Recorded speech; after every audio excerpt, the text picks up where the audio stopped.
Hello and welcome. My name is Rob Hilton. I'm a Principal Solutions Architect with AWS. I'm joined by the one and only Manny Correa, Senior Software Developer from Netflix. For the last 10 years or so, Netflix has been synonymous with resiliency, having defined or pioneered a lot of the cloud-native application design primitives that we all know and love today. And while everyone knows that technology is far from predictable, perhaps the biggest mystery of all is viewer patterns.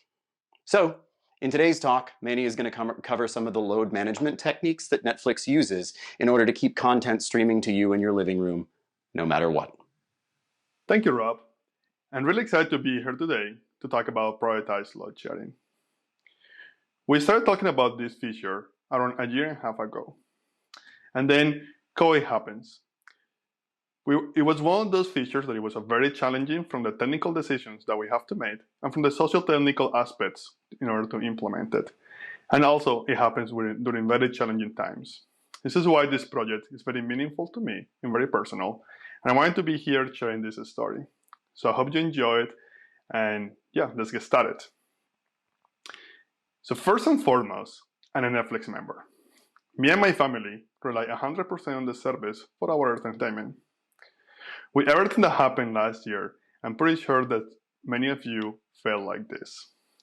We were exhausted. We were tired of all the bad news, of everything going on. We were working from home, dealing with kids, and many things that happened. And we want moments, we have only a few moments for our escape. And Netflix was one of those services that was there ready for you. So at the end of the day, I'm sure that after a very exhausting day, you sit on your couch, you get your remote control, and the only thing you want to do is hit play, and your expectation is the service just works. Unfortunately, sometimes that's not the case, and you get this screen. And this is probably the worst experience that we can give you as a Netflix member. You start wondering if it's just you or everyone else is having the same issue. You perhaps change devices and try again. And if not, you go to social media to find out that you're not the only one and the service is down. This is not a great experience, and we don't want you to experience this as a Netflix engineer. So when we are, well, as a Netflix engineer, we don't want this to happen to you. And in the past 2 years or more, we've been having certain amount of incidents that were very annoying and very hard to solve, even with all the different resiliency practices that we have. So one of those incidents was, for example, an Underscaled service. And this happens many times when we have services that have misconfigured auto-scaling policies, or perhaps the service is configured correctly, but we get a spike of traffic, and while the service is scaling up, we're still impacting our members. Other kind of incidents were network blips. And this happens between service to service or anything happening on the network. And this was the kind of incidents that when the on-call person got paged and was ready to troubleshoot the issue was already auto-resolved, yet impacting a percentage of our members. There were other type of errors like cloud infrastructure incidents where we cannot control. Now we can avoid them, and in the many past years, we have implemented a multi-region resiliency strategy where we are able to move traffic between AWS regions. Yet, this takes time to set up. And even if we optimize for that, during the time that we are migrating traffic from one region to another, we are impacting our members as well. And there were other ones that they were just self-inflicted. Sometimes we deploy code that is not intended at all for the playback ability for our members, and yet it is impacted. And there was all these kind of incidents that got us to our engineering group to do something about it. So today, I'm representing many of those engineers here. One of the interesting things about this project, as a Netflix culture, this wasn't something that was in our roadmap. It wasn't something that it was pushed from management to the engineering group. This was something that we really felt personal and felt something that we needed to do from our members. And this is why I'm here today to talk about keeping Netflix reliable using prioritized load sharing. My name is Manuel Correa. I'm a software engineer at Netflix, and I'm part of the playback services team. My team is responsible for the development, testing, and deployment of all the different playback APIs that enable the playback experience. So, yeah, let's get into how we accomplish this. When we got together as a working group, we first decided to focus on very specific goal. We wanted to make sure that we sustain the Netflix availability in moments of system failures by load sharing low priority requests. Now, this was very important. This gave us a scope. We were only interested on those moments of system failure, and the idea here wasn't really to increase one more 9 in our availability. It was to sustain that availability or that service, but in those moments of system failure. So once we have our well-defined goal, we then needed to measure or find out how we're going to measure our success. So for that, we pick this metric, starts per second, or SPS. This metric is what I use across Netflix to understand the health of the service. This gives us a good understanding of what is happening currently and also in terms of the historical trend that we have in our service.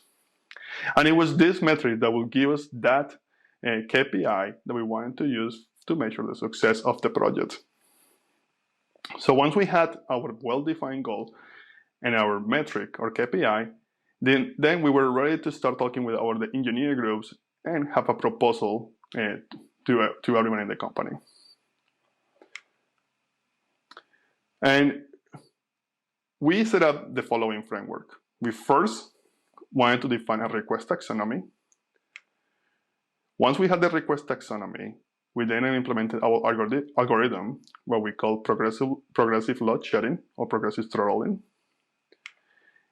And then also we wanted to validate the assumptions using fault injection. And this is my agenda for today. I'm going to go through each of these stages of the project and give you how we went about it.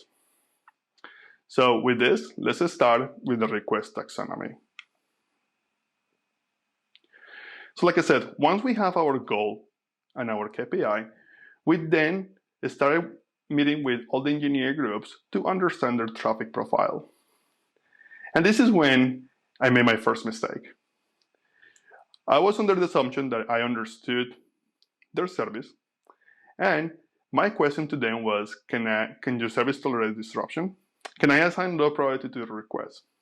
And of course, here the answer was, please don't do this to my service. It's critical to Netflix. And they were right. This was the wrong question and the wrong framing for the problem. When we started talking about the impact that we will have by load sharing lower priority requests, then the conversation was different. The goal here was to tolerate service disruption if our Netflix members were able to continue streaming. The conversation at that point was very different. There was no reason to ask, and we were ready to implement our request taxonomy. So we got feedback for all our engineering groups, and we set up a framework to define that request taxonomy.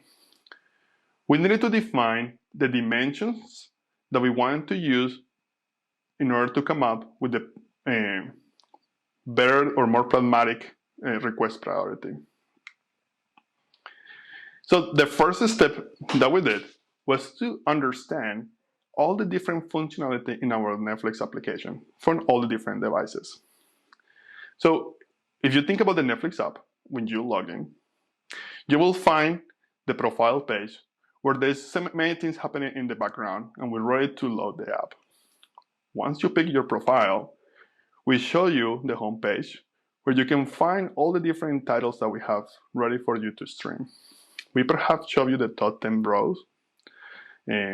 We show you the continue watching row where you can see where you're watching, where you are on that specific show. When you start searching for the title you want to play, we perhaps show you a trailer to entice you to play. And all this user experience is for you to pick the title that you want to enjoy at that moment. When you're ready to watch something, you hit play. And there is many critical requests that happen at this moment. We need to get all the different information, all the different bytes from our cluster CDMs. We need to decrypt the content and then make it ready for the player to stream. And during the streaming experience, you're able to control the video, you're able to pause, resume, change the language, and so on. And all these different events will get captured in the backend. So if you think about all the different functionality that we have in the app, and then when we think about our backends and our microservices, then the first step that we did was to map those specific functions in each of our microservices.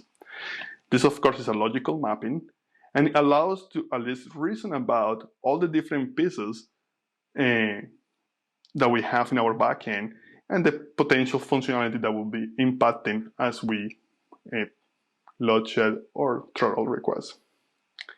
So we have requests on Netflix where every single function is a well-bounded context and well-defined. So functionality was our first dimension for the request taxonomy. Once we define those functions in the system, we then analyze the traffic profile of each of those. And obviously, as you can expect, there is some traffic that are higher throughput than other in comparison. So for example, our logs, events are higher throughput than the playback or user experience requests. Understanding these traffic profiles, it is what gave us the potential and the analysis for us to understand the pressure of the system when we were in that failure mode. So throughput was our second dimension. Then, once we identified those two dimensions, we decided to analyze the traffic on this criteria, criticality. So there were some requests that were high impact and other requests that are lower impact. With high impact requests, what that means is these are requests that are very essential for the playback experience. If these requests are not served, it's what basically will give you that error page. So they have very high SLA. Low impact requests, on the other hand, are those requests that perhaps have a well-defined fallback. Think about the trailer that I mentioned earlier. If we are not able to stream you that trailer, we perhaps show you an image. So that's a well-defined fallback. It doesn't prevent you to play, and perhaps it's not the best experience we can give you, but it's something. So these requests have a little more flexible SLAs. So criticality was our third dimension. Finally, we also needed to understand the request and the application state when that request was made. So in here, we selected two criteria. Requests that are in the foreground, this is our requests that are user initiated, and in the background, this is requests that are application initiated. And it was using all these four dimensions that gave us that mapping that we needed to pick the correct request priority. Now, what did that really mean? The request priority is a number between 1 and 100, where the lower numbers represents high priority requests, and the higher numbers represent perhaps low priority requests or non-critical requests. So every single traffic that gets ingested in Netflix is labeled with this priority. And then when we put all the different dimensions together, the potential traffic that we could drop and the priority that we set for those requests, we were able to understand what was the potential relief on the system if we were to load shed a specific request priority. So for example, if you focus on the second row in here, You will see that for low impact background requests and very high throughput are those requests that are labeled with priority greater than 80. And the potential drop is around 40 to 60%. This was a confirmation that we were in the right path in order to implement this algorithm. And that was our next step. Once we have metrics around each of the requests, we have our dimensions in place, then we were ready to implement the load shedding or progressive load shedding. So let's dig into this. Now, the first decision point was, where do we actually implement the algorithm? We could implement it in each of the microservices. We could create a new subsystem in order to do this load shedding or be responsible for the load shedding. Instead, what we did was to add a couple of features in our API gateway, Zuul. So Zuul is an API gateway, layer 7, that is responsible for routing, terminating authentication for many of our insights. And it was here where we added the two features that we needed: priority labeling and load shedding. Now, let's dig a little bit into the Zuul architecture. So Zuul has a very simple architecture, has a very simple request lifecycle. So let's go through one of the requests to understand each of the steps that happens where we are serving it. So when there is a request, when there's an incoming request, the first thing that we do is we execute a set of inbound filters. These inbound filters are responsible to decorate the incoming request. Once we're done with that, we then are ready to route the request to the correct microservice. So the routing filters contain information about each of the IPC communication between Zuul and the service. And it contains information about error rate, how to connect, number of connections, and so on. So once the request is routed and it successfully responds from the microservice, we then execute our outbound filters. In here, we further decorate the response and capture insights. Then the request make it back to the device. So in order to implement progressive load shedding, we added two inbound filters. The first filter was responsible to compute the priority and assign the priority to the incoming request. This filter happens very early on the request lifecycle. With that information, then we were able to use it to do what we call global throttling. Global throttling, the global throttling filter was responsible to protect Zuul itself. So if one of the instances at Zuul is having issues, then the global throttling will be enabled or active, and it will reject the request as early as possible in this request lifecycle. But we wanted to not just protect Zuul, but we wanted to also protect each of the microservices that Zuul was talking to. So we implemented the same idea, the same algorithm for each of our backends as a backend throttling filter in the routing filter section. Now, the algorithm was very simple, and let's go through that. So in order to explain progressive load shedding, the best analogy that I have for you is a priority queue, or think about as a priority queue.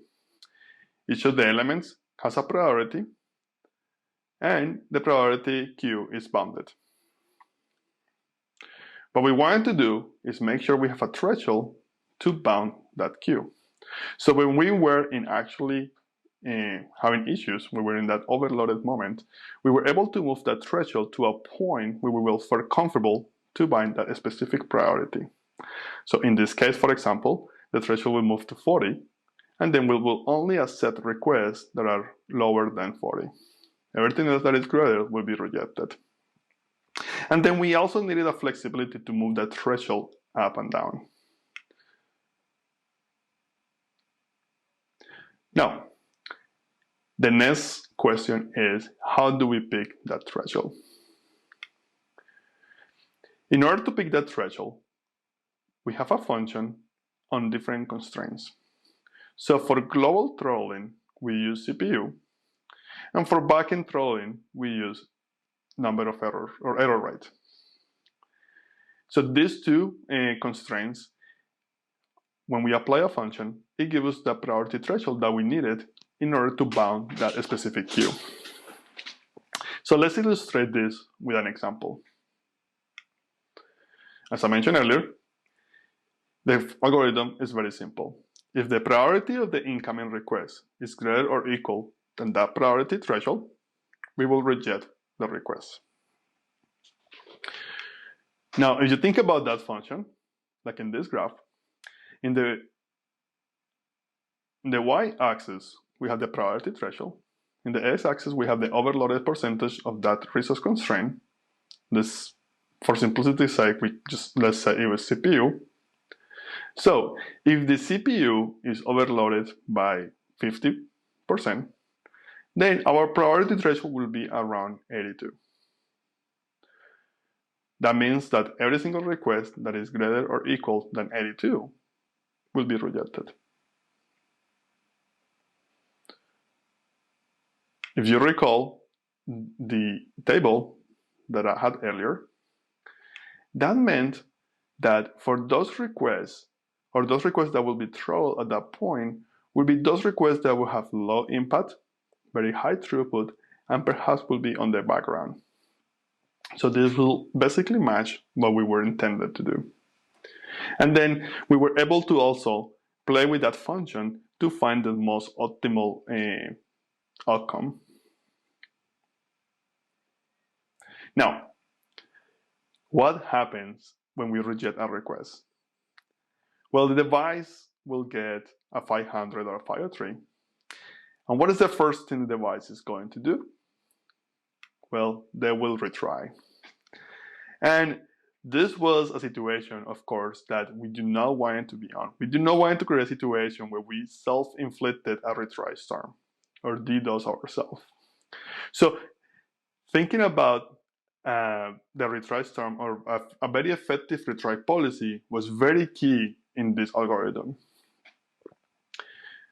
Now, if you recall on the architecture of Zuul, what we were missing here was a retry policy filter. So what we added that one on the outbound filters. So when we were in that throttling mode or load shedding mode, the retry policy filter will be responsible to pick the correct retry policy for that specific request using the priority. So we then also, alongside with the progressive load sharing, we implemented a progressive retry policy. The retry policy is a very simple data structure. It contains the maximum retries for that request and the backup in seconds. Now, like I said, in that filter, we needed a way to pick the most effective retry policy. So for requests that are very critical, those requests that are critical for the playback, those requests that are critical for the user when the user is waiting for a response, then we want those requests to retry right away. And we want to have a very aggressive retry policy. Perhaps for those requests that were just degrading the experience or slightly degrading the experience, we will have a more moderate retry policy. And for those requests that were non-critical, we will have a more flexible retry policy. We want to wait. Now, if you think about this, then we were able to organize the traffic in a way that requests that were more critical will then get retried first, and hopefully at that point, they will get served as well. And those requests that were low priority will wait longer with the hope that the system will recover, and then they will get served as well. The idea here is, even though we were in a failure mode scenario, we also didn't want to have the chance to lose our any important requests. Now, at this point, it was great. We have our request taxonomy, we have our algorithm with load shedding, with retry policies. So the only thing that we needed to do is to test it. So as I mentioned earlier, we were focusing on those failure mode scenarios. So we had two choices.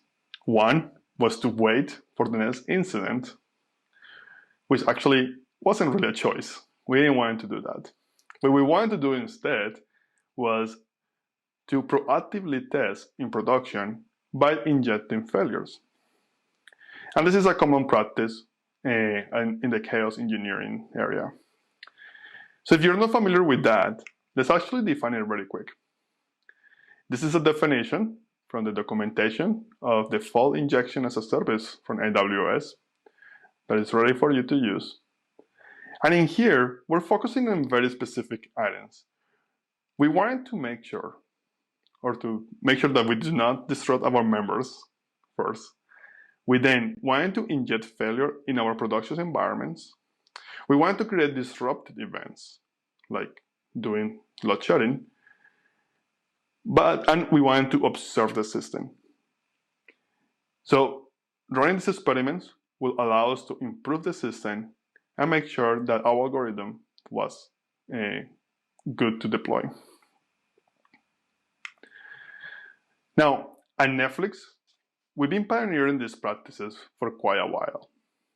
We first started with Chaos Monkey many years ago, and Chaos Monkey was responsible to inject failure in our infrastructure, and still is. Failing the infrastructure means terminating instances in an auto-scaling group, perhaps injecting latency between two different services, and so on. Now, in the past year, alongside with Chaos Monkey, we're also able to test our hypothesis as a more business-centric hypothesis to test our failure modes. So for this, we have CHAP, our chaos automation platform. CHAP allows to specifically create hypotheses and test those hypotheses. Now, for this implementation, we were interested in two hypotheses. The first one, we wanted to make sure that by throttling lower priority requests will not disrupt the ability to play on a specific device. It was very targeted testing. It was targeted to only one device for one member. In fact, in my case, I put all my devices in this experiment. So we were enjoying Netflix where we were doing all these experiments as well. So it was great to see the application working as we were going through this process. In CHAP, we can define the hypothesis, for example, throttling lower priority requests, and then observing the system. So what we did was we wanted to make sure we find that threshold where we start seeing impact on a specific device. So we start targeting some of our services to a point that we only left those services that were the most important for the playback ability. Now, with this experiment, we were able to see all the algorithm in action, and we were making sure that we were not going to impact our members. Of course, this test is not scalable. This was just to make sure everything was in place. So once we finished this, we were ready to test our second hypothesis. For our second hypothesis, we wanted to make sure that by doing progressive throttling requests, it will yield the same experience in all the different device types, TVs, browsers, mobiles. So this was a bigger test, it was a high-scale test, and it was applied to many of our members in a very controlled manner. Now, in order to do this, we were able to divide the traffic in a way where we have, an RPC client specifically for baseline, an RPC client for our canary, and it was on the canary that we will inject that failure. So it was still a very small population, and it was allowed us to hyper-focus on that specific traffic for that specific service. When we run this experiment, we found a couple of very interesting things. So let me walk you through some of the findings. What you're seeing here are the results of the experiment. So on the left, you can see all the different device types that we use on that experiment. We have device like iPad, we have PlayStations, TVs, browsers, Android devices, and so on. On the right side, you can see the baseline is blue, our canary is red. Y-axis represent error rate. And then in here, when we call it before, that was our first experiment. So when we run this experiment, lowering low priority requests, we found out something very particular on our Android devices. We found out that by doing that, we were impacting our members on that specific, on some specific device population.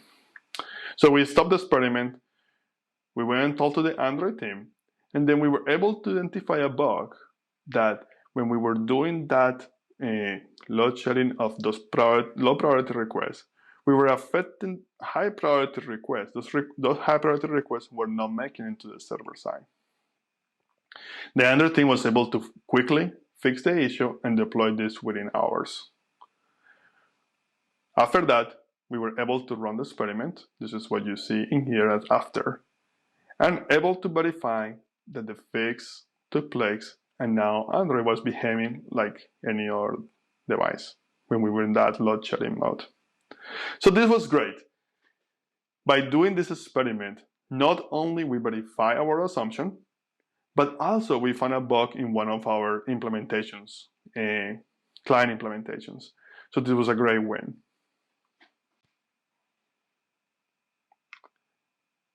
Now, when we had all the different pieces in place, we turned our focus on increasing the observability. So during all this process, as you can imagine, we were able to capture a lot of metrics.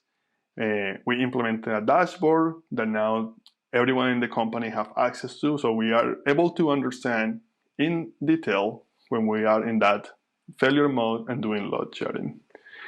And of course, doing developer awareness was something key. We wanted to keep gathering feedback for all the developers, all the engineers in Netflix, and able to first improve our system, improve our algorithm, but also to make sure everyone understood that when we are doing load sharing, the impact they're having in their service as well. Now, let's go through some of the takeaways. As I mentioned earlier in the presentation, this was a very challenging project. As you can see, there was a lot of different technical decisions that had to be made, and there was a lot of socio-technical aspects as well. So some of the learnings were this.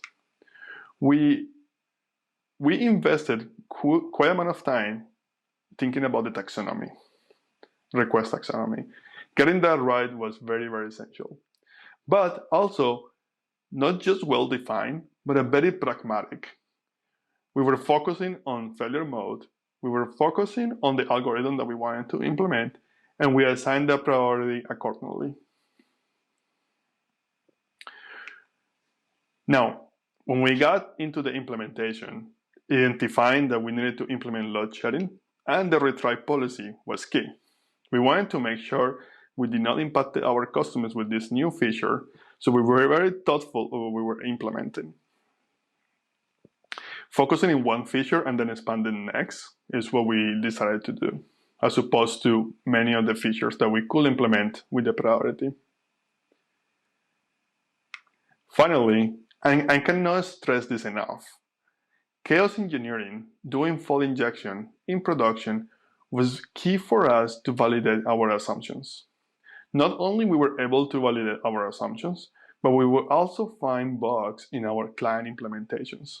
So now our system is more resilient, And we're able to make these experiments more often and whenever we need it. So if you haven't done any chaos testing, any chaos engineering, I encourage you to start. There's a lot of open source tooling around. There is the AWS fault injection as a service you can use, but this is a practice that it definitely pays off. Finally, as a Netflix engineer, when we deployed this feature to production, it was very gratifying to see this graph. This graph is a real production incident. In the y-axis, you can see request throttle. And in the left, you can see how the incident starts. And the algorithm kicks in. We start picking the priority threshold that we needed in order to relieve the system. Once we get to that point, we can see how the system starts recovering to a point that we do not throw more requests. All of this incident happens while our SPS, streams per second, was completely stable and we were not impacting our members. So seeing this was very gratifying as an engineer. But more importantly, as a Netflix member, this is what our members experience. Our members were able to navigate through the UI, select what they wanted to watch, click play, and enjoy their shows. All of this while the system was recovering from a system failure.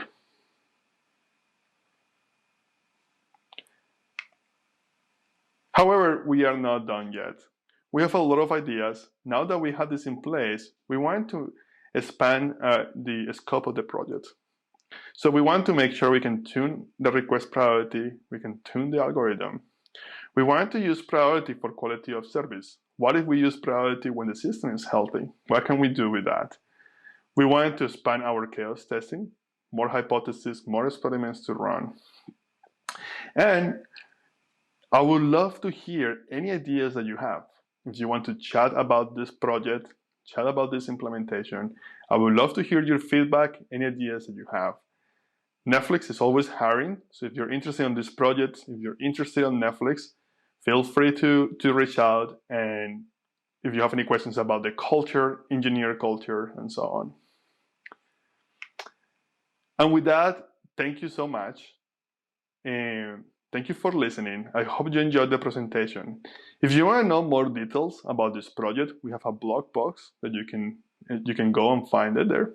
You can also reach out to me. So here is my information. And once again, thank you so much.